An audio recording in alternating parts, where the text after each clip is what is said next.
Any food which we eat ultimately gives us energy after digestion. We use that energy for our day-to-day work, including breathing and talking and other activities. Any excess energy which we do not use gets converted into fat, as the fat is the most efficient form of storage in the body. Irrespective of the fact where the energy came from, be it from rice, wheat, meat, or just sugar, it all becomes fat if it is in excess of our needs. Balancing our weight is quite tricky.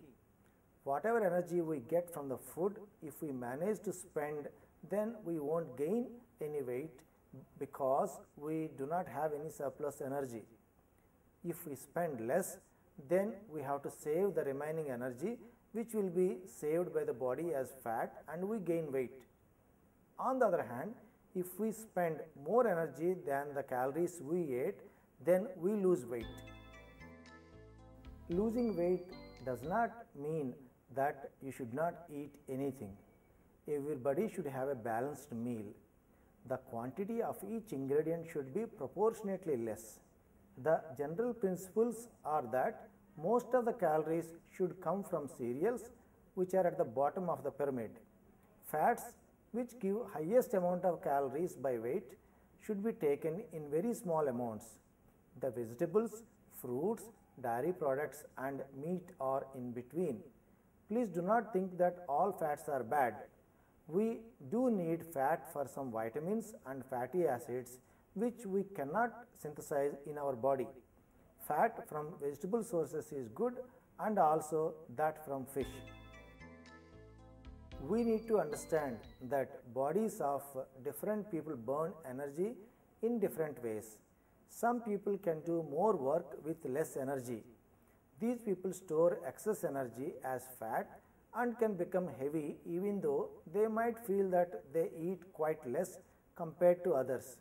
Some people need more energy to do the same work, so they spend more calories and burn more food.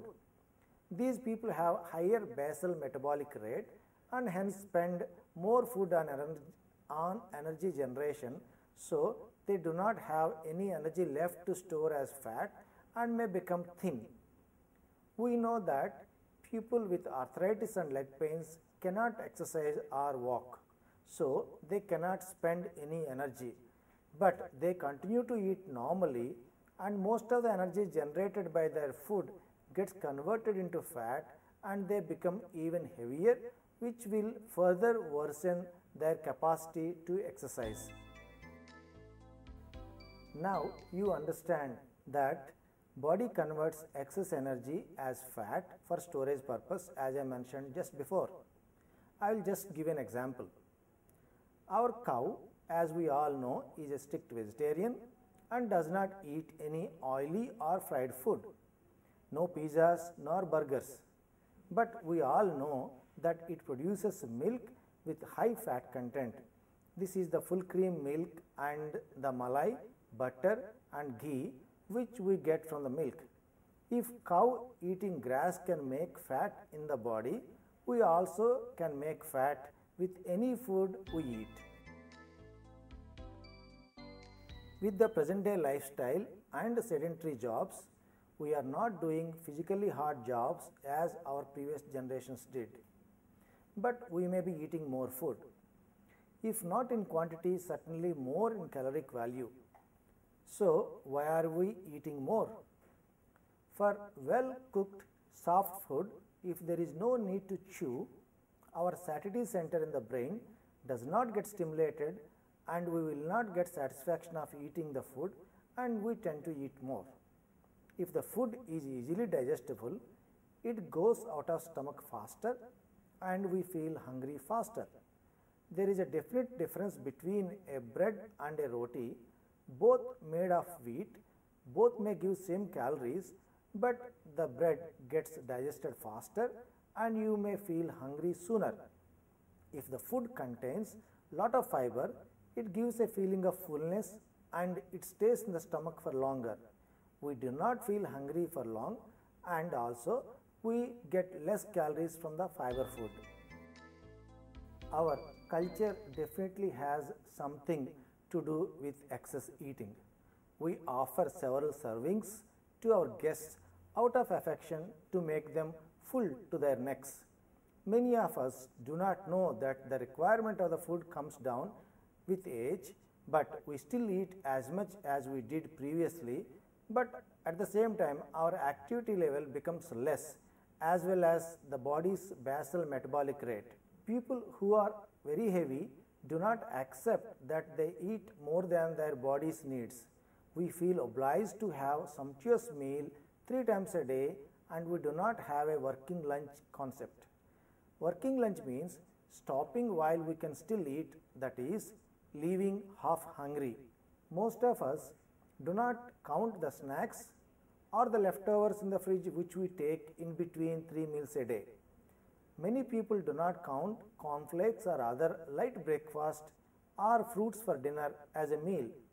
One should count the total quantity of food taken in a 24-hour period rather than saying that I eat only once a day and I am still fat. You can guess that these people eat one meal a day which contains more than 3 meals other people take. Of course, one can easily blame the heredity and the size of other family members, not realizing that everybody in that particular family are habituated to eating well. As the teenagers reach adulthood, the basal energy needs for maintaining the body's physical functions get stabilized. At the same time, the energy requirements also get stabilized. It is usually at this stage that the young adults start gaining body fat because of the reduction in the physical activity. They start accumulating fat around the abdominal areas. At the onset of adulthood, energy requirements usually reach a plateau that will last until one's mid-40s, after which they begin to decline, primarily because activity levels and the lean body mass, which represents the basal metabolic rate, decrease. It is believed that the changes in the body composition and reduced lean muscle mass occur at a rate of about 5% per decade and the energy requirements decrease accordingly. During the early months of life, children require about 100 calories per kilogram of body weight. Throughout the years of childhood, they need about 80 calories per kilogram. The adult moderately active person about 35 to 40 calories per kilogram and the very aged about 27 kilocalories per kilogram.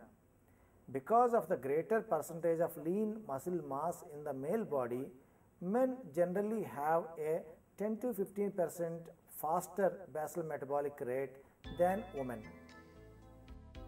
We are all fond of eating. It is very difficult to stop eating while we can still eat. It is so easy to finish that last part of the extra serving. One can say that eating is also an addiction and it is difficult to wean off one from excess eating. It is difficult for a blood pressure patient to cut down on the salt intake and for a diabetic to cut down on the sugar, as they feel that they are already taking the same in a very less amounts and may have difficulty in accepting that whatever they are taking is more than what they should be taking. Do not think that since you are eating a healthy balanced meal, you can eat any amount. Not correct. Anything in excess is bad, which includes food. Actually, it is said that people who lived long are all moderate eaters. Your dieting cannot start until you really accepted the need and you are determined. You do not need any special menu to start with. Start with your breakfast by reducing it a little by little, then lunch and then dinner. You do not and perhaps should not skip a meal and you should not starve. Starving reduces our basal metabolic rate and your ability to burn the food. Keeping the body active all the time raises the basal metabolic rate and you try to burn more food. Do not take any snacks in between the three main meals. There is no point in switching from one form of food to another, like from rice to chapati. With this technique, even if you can do it all by yourself, sometimes you do still need professional help. Why? The reason you may need professional help is that when you are reducing the calories, you may also go low on essential nutrients like minerals and vitamins. Your dietitian can make sure that you do not miss out on these essential food items and may send you to a doctor for prescription of supplements. One important point is that diet control and losing weight is not easy.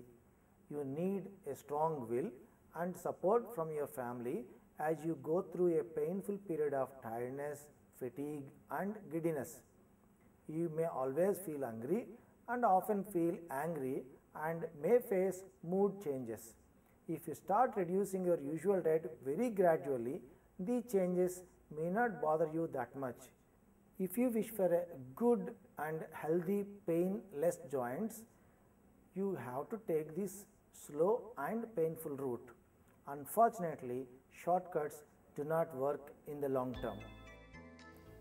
Thank you for watching our Healthy Joint Club videos. This one particularly on the relationship between our diet and joint pains.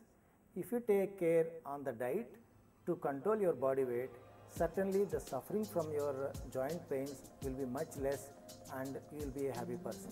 Thank you.